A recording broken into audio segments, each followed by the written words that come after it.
Maka bersyukurlah kita kepada Allah, ibu bapak yang berhadir. Ternyata Allah masih sayang kepada kita. Allah gerakkan hati kita. Allah berikan kemudahan kepada kita melaksanakan ketaatan, salat maghrib berjamaah, berzikir, salat sunnah, menghadiri kajian, kemudian menunggu waktu salat isya, melaksanakan salat isya berjamaah. Bahkan Nabi katakan, "Lau ya'lamun nas ma fis subhi wal atama." Kalaulah manusia mengetahui keutamaan salat subuh dan salat isya berjamaah, Allah tampakkan pahalanya, la atauhuma walau habwan. Merangkak pun mereka akan datangi rumah-rumah Allah melaksanakan salat subuh dan salat isya berjamaah. Maka bersyukurlah kita kepada Allah dengan berdoa, mudah-mudahan amalan-amalan yang telah kita lakukan dan yang akan kita lakukan bernilai pahala dan keridhaan dari Allah Subhanahu wa taala. Amin ya rabbal alamin.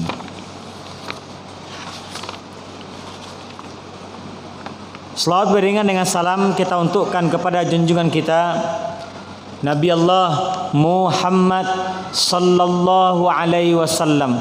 Allahumma salli ala Muhammad wa ala ali Muhammad.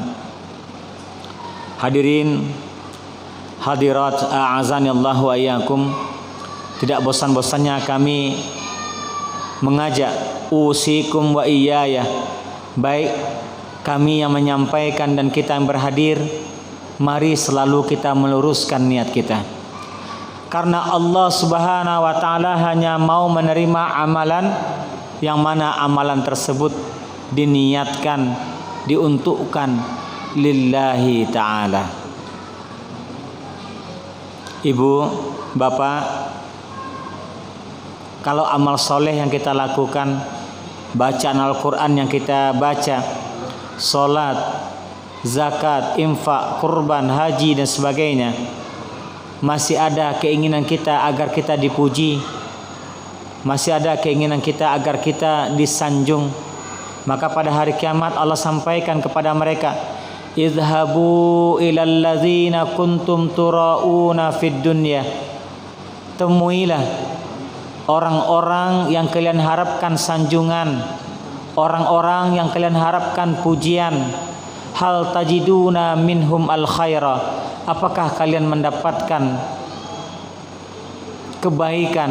Apakah kalian mendapatkan balasan pahala dari mereka? Tentu tidak, ibu bapak yang berhadir. Bahkan Allah sampaikan dalam Al-Quran, a'udzubillahi minasyaitonir rajim, yauma yafirrul mar'u min akhihi wa ummihi wa abihi wa sahibatihi wa bani, dan seterusnya. Pada hari kiamat itu saking dahsyatnya, anak akan meninggalkan orang tua akan meninggalkan anaknya, saudara akan meninggalkan saudaranya. Mereka sibuk memikirkan nasib mereka masing-masing. Bahkan Nabi sampaikan, pada hari kiamat keadaan manusia tidak ada satu helai benang pun menempel di tubuh kita. Siti Aisyah bertanya, wahai Nabi, tidakkah nanti laki-laki melihat kepada perempuan, perempuan melihat kepada laki-laki? Saking sibuknya manusia waktu itu memikirkan dirinya, tidak terbesit sedikit pun bagi kita untuk melihat kepada lawan jenis kita. Apalagi ibu bapak yang berhadir, kalau ada orang beramal beribadah di atas dunia, kemudian ingin mendapatkan sanjungan, pujian dari si fulan, si fulana, pada hari kiamat nanti ketahuilah, apakah mungkin mereka akan mendapatkan balasan dari orang-orang yang mereka harapkan pujian, bapak ibu? Tentu tidak, ibu bapak yang berhadir. Maka oleh karena itu, mari kita senantiasa untuk selalu mentajdid niat kita, meluruskan niat kita, bahwasanya sekecil apapun ketaatan, sekecil apapun ibadah yang kita lakukan, harus kita niatkan lillahi ta'ala. Hadirin kaum muslimin, kaum muslimat, a'azanillah wa iyyakum. Kajian kita pada malam yang berbahagia ini, yaitunya tentang syarat-syarat Allah Subhanahu wa taala mengijabah doa.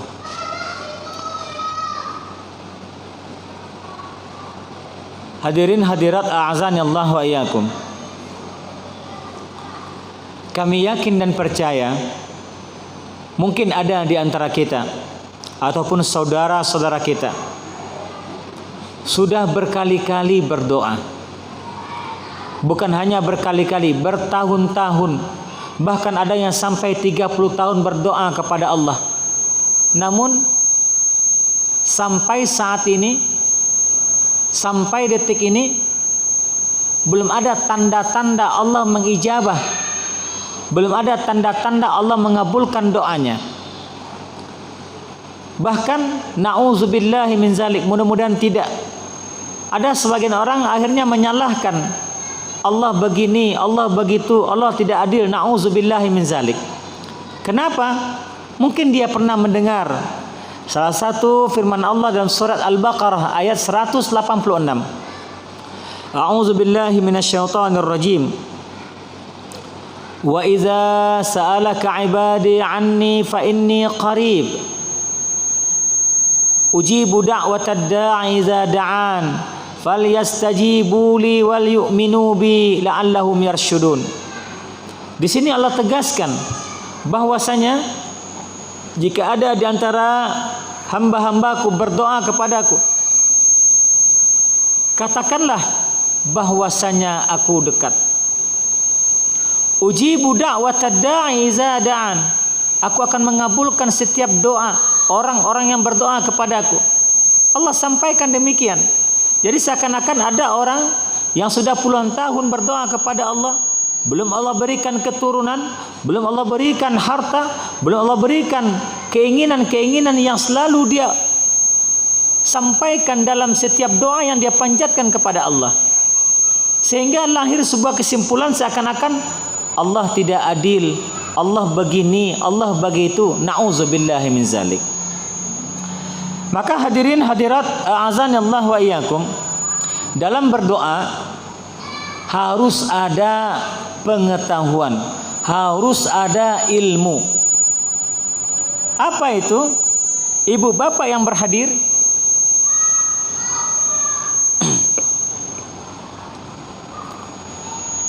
tidak selalu orang yang berdoa meminta A, misalkan Allah kabulkan A. Contoh, ada orang meminta A, Allah berikan B. Ada orang meminta A, Allah berikan A. Maka kalau dirunutkan ibu bapak yang berhadir, ketahuilah bentuk-bentuk atau cara-cara Allah memberikan balasan, memberikan ijabah dari setiap doa yang kita panjatkan. Yang pertama adalah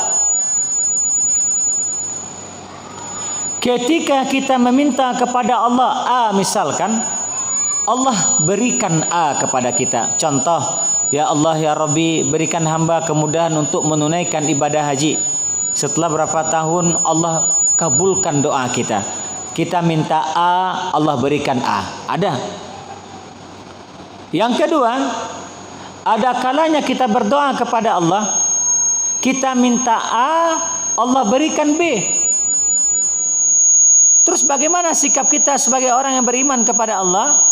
Maka apapun hasil atau keputusan yang Allah berikan kepada kita, maka hendaklah kita mengimani setiap pemberian Allah itu adalah yang terbaik bagi kita.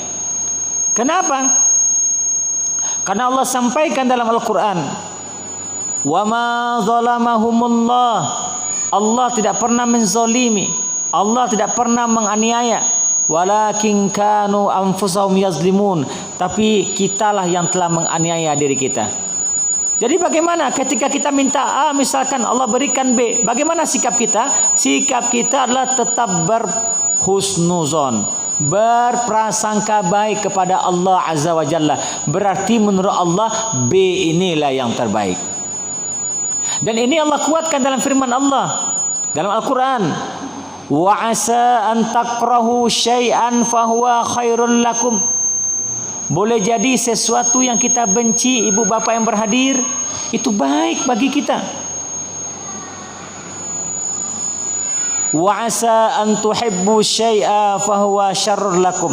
Dan boleh jadi sebaliknya, sesuatu yang kita anggap baik ternyata tidak baik menurut Allah Azza wa Jalla. Maka oleh karena itu, bisa jadi ketika kita meminta A, Allah berikan B kepada kita. Sikap kita mengimani dan tetap berhusnuzan, berprasangka baik kepada Allah, inilah yang terbaik menurut Allah untuk kita. Yang ketiga, bentuk lain Allah mengabulkan doa kita adalah ketika kita meminta kepada Allah sudah berpuluh-puluh tahun misalkan, belum Allah kabulkan. Karena kita minta A, belum Allah perlihatkan A kepada kita. Tapi Allah mengijabah doa kita itu dengan cara Allah berikan perlindungan kepada kita dan keluarga kita. Contoh, misalkan keluarga kita sedang dalam perjalanan, qadarullah wa masya Allah, bis pecah ban, akhirnya jatuh. Sebagian besar penumpang luka. Namun keluarga kita yang berada di bis tersebut hanya memar saja. Ketika Allah berikan perlindungan kepada keluarga kita, anak-anak kita, ini cara lain Allah mengabulkan. Yusrif anhu su, Allah jauhkan, Allah hindarkan mala bahaya, keburukan-keburukan kepada kita dan keluarga kita. Kemudian Allah berikan perlindungan kepada kita. Ini salah satu bentuk lain Allah mengabulkan doa kita. Maka ibu bapak, tidak selalu kita minta A, Allah berikan A. Ketika Allah berikan keselamatan kepada anak-anak kita, keluarga kita, suami istri kita, berarti ini salah satu penyebab karena apa? Doa-doa yang selama ini kita panjatkan kepada Allah. Bahkan ibu pernah kami sampaikan di sini, ada sebuah video seorang pemuda yang bersandar di pagar, ya, memakai sepatu, menyandang tas. Kemudian qadarullah masya Allah, mungkin ada serangga dalam sepatunya, menggigit sepatunya, menggigit kakinya. Akhirnya dia melangkah ke sebelah kanan agak berapa langkah, 3 atau 4 langkah. Tidak lama kemudian datang sebuah mobil sedan menabrak pagar yang tadi dia menyandar di sana. Ini bukan karena semut, tapi Allah menggerakkan semut tadi, ingin menyelamatkan pemuda tadi. Bisa jadi karena doa dari anggota keluarganya.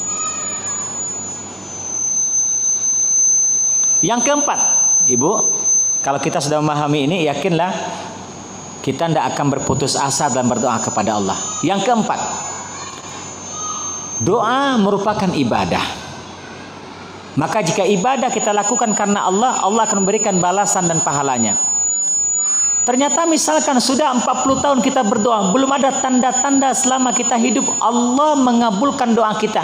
Yakinlah ibu bapak yang berhadir, sesungguhnya doa yang kita panjatkan selama 40 tahun itu sebagai aset nantinya pada hari kiamat, dan kita akan memanennya pada hari kiamat sebagai pemberat timbangan kebaikan di timbangan Allah yang Maha Adil. Jadi kalaupun kita tidak mendapatkan permintaan doa yang kita panjatkan di atas dunia, maka Allah simpan pada hari kiamat nantinya dan akan Allah perlihatkan pada hari kiamat. Karena apa? Karena doa merupakan ibadah. Maka jangan kita berkata, saya tidak akan berdoa-doa lagi. Sudah berbusa mulut saya berdoa kepada Allah tapi belum juga dikabulkan. Jangan ada kata-kata seperti ini. Karena tadi Allah sampaikan, Allah tidak pernah menzalimi. Setiap perbuatan akan Allah berikan balasan. Jika dia berdoa selama 40 tahun lamanya dengan penuh keikhlasan, Allah akan tampakkan, Allah akan berikan balasan pahala. Kalau tidak nampak di dunia, di akhirat akan Allah perlihatkan balasan pahala bagi dia. Maka jika 4 hal ini kita ketahui ibu bapak yang berhadir, maka yakinlah kita tidak akan pernah berputus asa dalam berdoa. Bahkan kita akan perbanyak doa-doa kepada Allah Azza wa Jalla.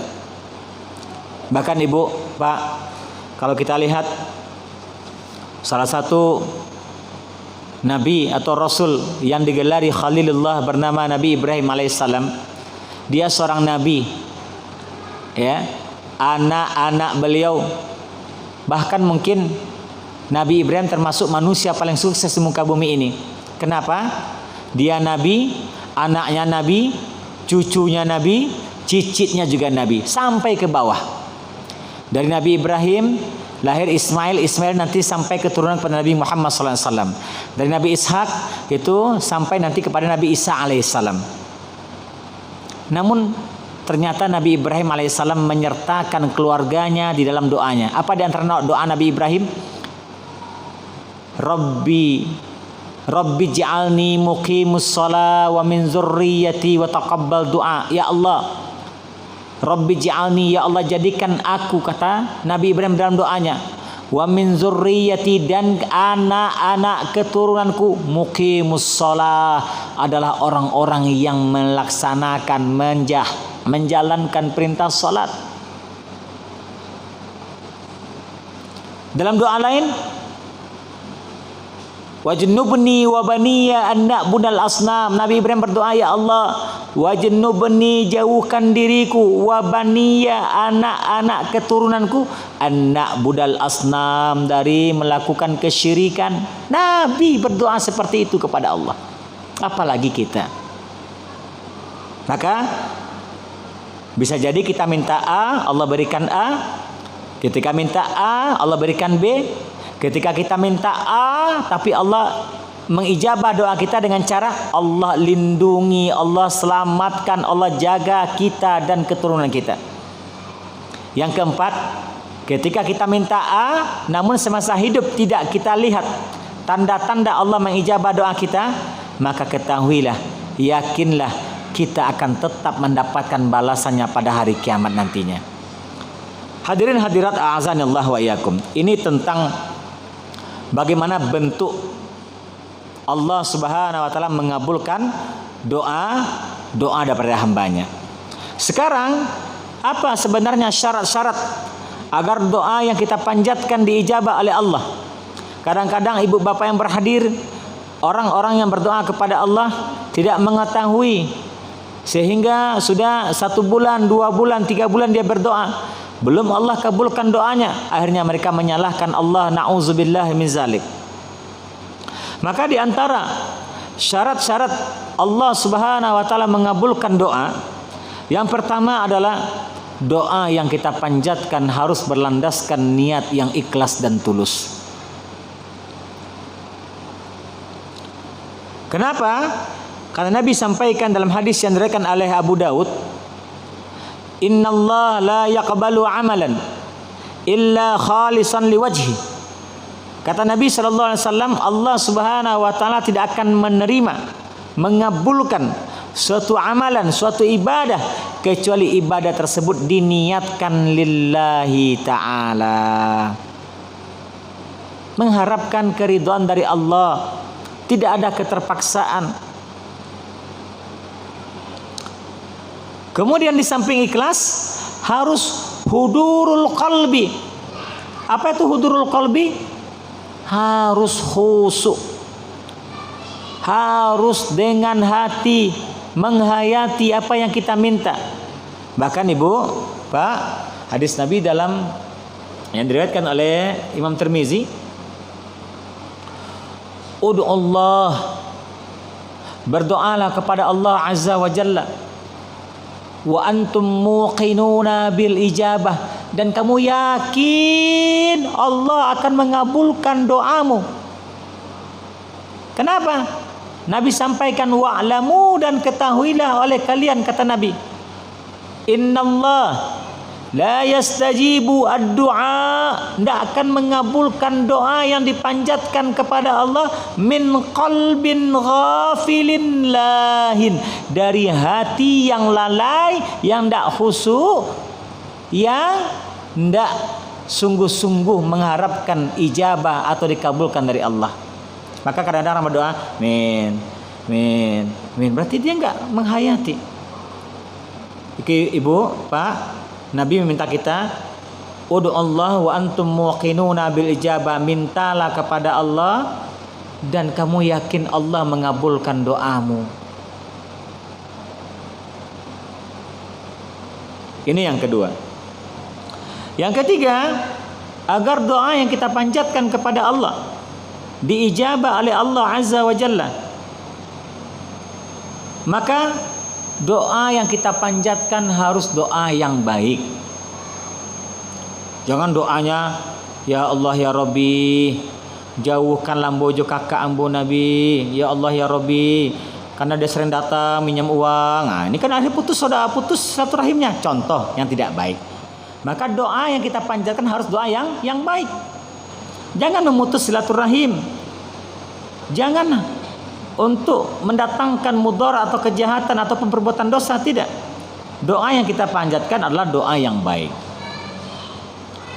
Kemudian di antara syarat doa Allah ijabah yaitunya makanan yang kita makan,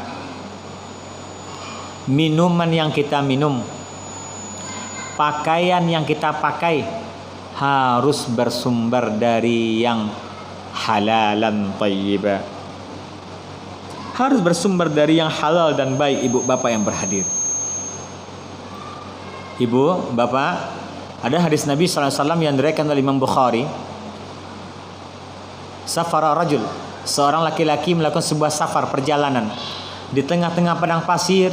Rambutnya sudah kusut, pakainya sudah mulai berdebu.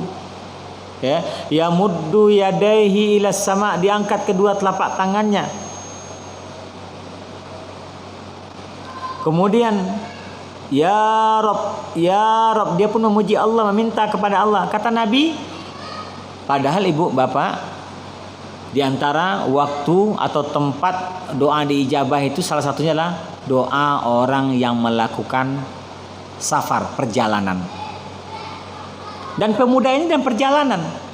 Tapi Nabi katakan, bagaimana mungkin Allah akan mengijabah doanya?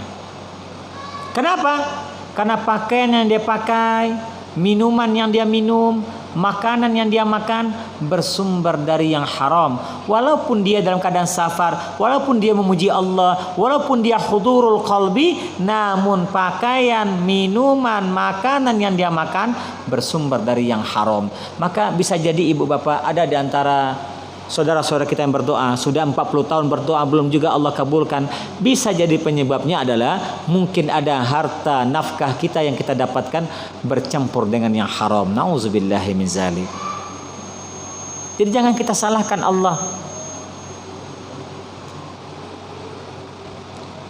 Kemudian yang selanjutnya ibu bapak yang berhadir, di antara tahapan penyebab Allah akan mengabulkan doa seseorang adalah tidak boleh dalam berdoa itu tergesa-gesa. Apa maksudnya tergesa-gesa itu? Apakah bukan itu yang maksud tergesa-gesa. Hadis Nabi SAW, apa kata Nabi? Yustajabu li ahadi minkum, yustajabu li ahadikum, akan dikabulkan doa di antara kalian, kata Nabi, malam ya'jal, selagi dia tidak tergesa-gesa. Qalu, para sahabat bertanya, kaifa ya'jal ya Rasulullah, wahai Nabi, apa yang dimaksud dengan tergesa-gesa ketika berdoa itu? Qala, Nabi bersabda, huwa yaqulu da'autu walam yustajabu. Orang yang berdoa ini berkata, kata Nabi, aku sudah berdoa siang malam, sudah berhari-hari, berbulan-bulan, namun belum ada tanda-tanda Allah mengabulkan doaku. Kemudian dia tidak berdoa lagi. Ini namanya orangnya tergesa-gesa untuk segera dikabulkan. Maka katakanlah kepada orang ini, Allah tidak akan mengabulkan doa ini. Kenapa? Dia termasuk orang yang tergesa-gesa. Ibu, Pak, jangankan kita, Nabi Ibrahim itu yang bergelar Khalilullah, kekasih Allah, setelah dia menikah dengan Siti Syarah, pertanyaan apakah beliau nggak kepingin mendapatkan keturunan? Kepingin. Bahkan ketika Siti Syarah divonis mandul, tidak mendapatkan keturunan, anggapan orang pada waktu itu, maka Siti Syarah memberikan budaknya yang bernama Siti Hajar untuk dinikahi oleh Nabi Ibrahim. Ternyata belum juga mendapatkan keturunan. Menurut Qurtubi radhiyallahu an, Nabi Ibrahim mendapatkan anak pertama dari istri kedua Siti Hajar, usia beliau 81 tahun. Baralah mau kira-kira Nabi Ibrahim berdoa kepada Allah tuh Bapak Ibu. Siti Syarah yang divonis mandul, ndak bisa kece orang baranak mendapatkan keturunan, mengandung, hamil, melahirkan. Tapi jika Allah berkehendak, menurut Qurtubi radhiyallahu an, Siti Syarah berusia 99 tahun, dia melahirkan anak kedua dari Nabi Ibrahim dari istri pertamanya yang bernama Siti Syarah, sedangkan usia beliau 99 tahun. Bayangkan ibu bapak yang berhadir. Pertanyaannya, berapa banyakkah Nabi Ibrahim dan keluarganya berdoa kepada Allah untuk mendapatkan keturunan? Karena anak pertama baru usia 81 tahun. Contoh yang kedua, Nabi Zakaria. Bahkan Allah abadikan dalam Al-Quran, Inni wahanal azmu minni. Ya Allah, tulang belulangku sudah mulai lemah. Washta'alar ra'su syaibah, dan rambutku sudah mulai memutih. Berikanlah aku keturunan. Bayangkan ibu bapak, seorang Nabi Zakaria. Nabi Zakaria bukan manusia biasa, seorang Nabi. Kira-kira berapa kali dia berdoa kepada Allah? Apakah dia berhenti berdoa? Tidak, tetap berdoa. Dan akhirnya Allah kabulkan. Apakah Nabi Zakaria mendapatkan anak ibu bapak? Pak, Bu, apakah Nabi Zakaria mendapatkan anak? Dapat Pak? Siapa anaknya? Siapa anaknya ibu bapak? Yahya. Itu Nabi, itu Rasul. Entah bertahun-tahun dia berdoa kepada Allah. Lah kita, ketika kita punya keinginan 2 minggu, 3 minggu belum ada tanda-tanda. Wa yaqulu da'autu aku sudah berdoa walam yustajabu, tapi kenapa belum Allah ijabah? Namanya orang tergesa-gesa, kemudian dia tidak lagi berdoa. Ini namanya orang yang tergesa-gesa dan berdoa, dan dia nggak akan dikabulkan, kata Nabi sallallahu alaihi wasallam.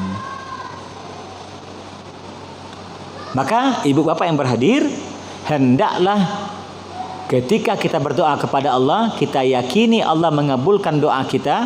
Kita hudurul qalbi, kita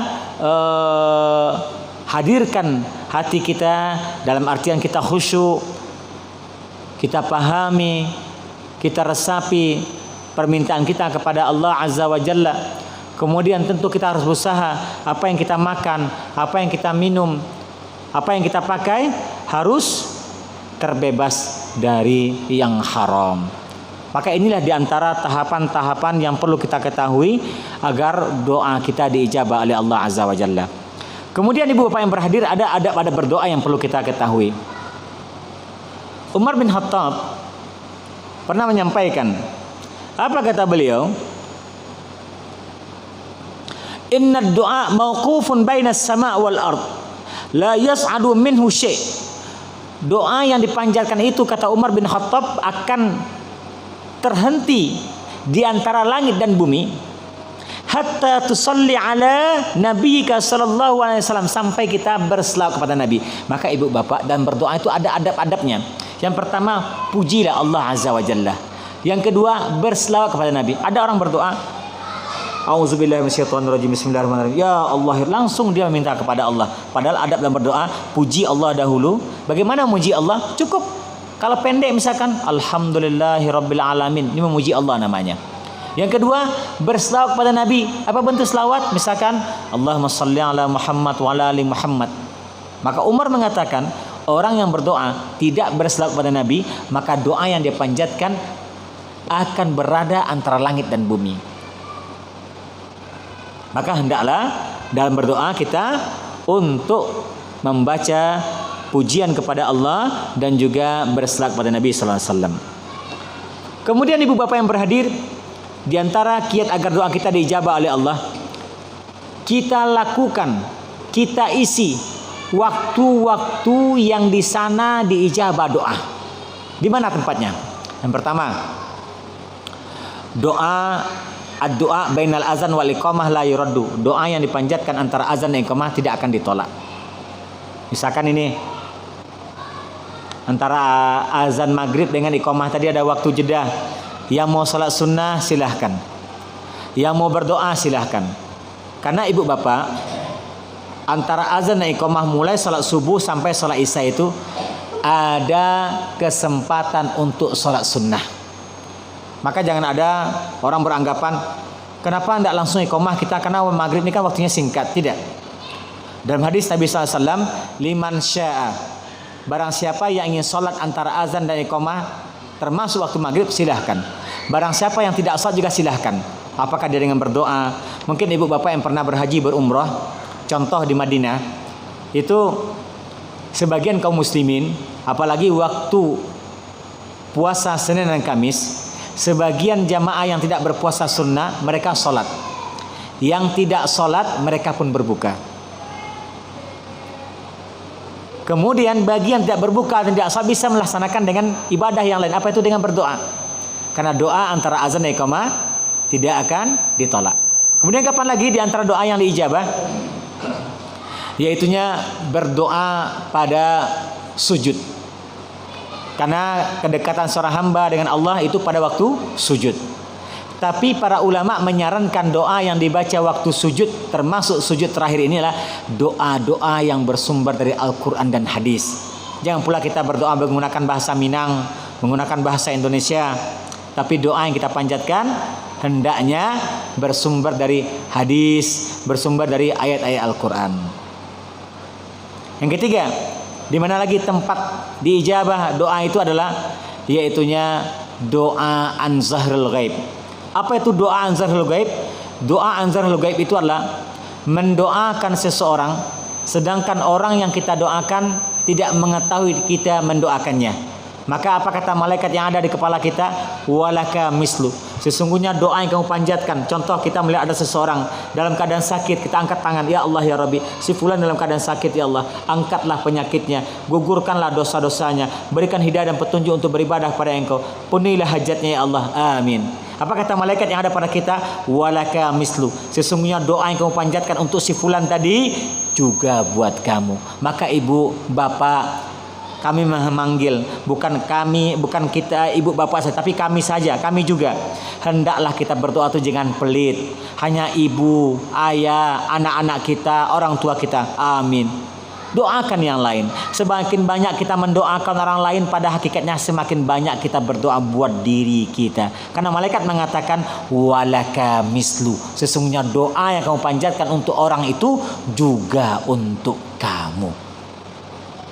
Apalagi waktu yang diijabah, yaitunya waktu ketika kita terbangun di malam hari, jam 1, jam 2, jam 3 kita terbangun. Walaupun kita masih terbaring. Hadis Nabi SAW, apa kata Nabi? Man ta'arra minal lail, barang siapa yang terbangun di malam hari, fayaqulu, kemudian dia berzikir. Apa zikirnya? La ilaha illallah wahdahu la syarika la lahul mulku wa lahul hamdu wa huwa ala kulli syai'in qadir. Alhamdulillah subhanallah Allahu akbar wa la haula wa la quwata illa billah. Kemudian dia angkat kedua tangannya walaupun dia masih berbaring di atas kasur, belum duduk, belum berjalan, belum berwudu. Dia angkat kedua tangannya setelah berzikir tadi, ustujiba lahu. Allah akan kabulkan doa-doanya. Faman tawaddaa wa shalla, dan barang siapa yang setelah itu dia berwudu, dia salat, qubilat salatahu, Allah pun juga akan mengabulkan atau menerima ibadah salat malamnya. Dan banyak lagi ibu bapak yang berhadir, doa yang orang berpuasa, doa maka sebelum berbuka itu bapak ibu, misalkan kita puasa Senin Kamis, puasa Daud ataupun puasa-puasa lain, misalkan puasa sunnah lainnya, sebelum berbuka angkat kedua tangan kita. Karena doa orang berpuasa insya Allah mustajab.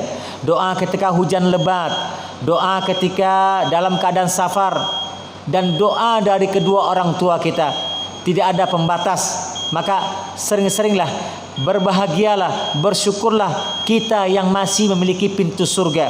Apakah masih memiliki kedua ayah ibu kita atau salah satu dari mereka, itu pintu surga kita. Perbanyaklah minta doa dari mereka. Karena ridha Allah fi ridhal walidain wa sukhtullah fi sukhtil walidain. Ridha Allah terletak pada ridha kepada kedua orang tua kita, dan murka Allah juga terletak kepada murka kedua orang tua kita. Ibu bapak, inilah diantara hal-hal yang berhubungan dengan doa. Apakah itu syarat-syarat doa dikabulkan, ataupun adab-adab dalam berdoa, ataupun bentuk-bentuk Allah mengabulkan doa kita, doa yang harus kita ketahui. Sehingga yakinlah kalau ini kita ketahui, kita akan selalu memperbanyak doa kita. Kita akan selalu berprasangka baik kepada Allah Azza wa Jalla. Yakin kita Allah akan mengabulkan doa-doa kita. Baik Bapak Ibu yang berhadir, sebelum kita akhiri kajian kita pada malam hari ini, mungkin ada yang mau bertanya Ibu? Tidak? Baik, mudah-mudahan bermanfaat insyaallah Bapak Ibu yang berhadir. Kita berdoa kepada Allah, mudah-mudahan Allah Subhanahu wa taala memberikan hidayah, taufik, dan kita selalu berada dalam lindungan Allah Azza wa Jalla. Amin ya rabbal alamin. Subhanakallahumma wa bihamdika asyhadu an la ilaha illa anta astaghfiruka wa natubu ilaik. Allahumma ij'al jam'ana hadza jam'an marhumah. Ya Allah, jadikanlah pertemuan kami ini pertemuan yang kau penuhi dengan rahmat-Mu. Wa tafarraqna min ba'di hadza tafarraqan ma'suma, dan jadikan perpisahan usai kami melaksanakan salat Isya nanti, keluar kami dari masjid ini, Engkau gugurkan dosa-dosa dan kesalahan kami. Amin ya rabbal alamin. Wa sallallahu ala Muhammad wa alihi washabbihi ajmain. Assalamualaikum warahmatullahi wabarakatuh.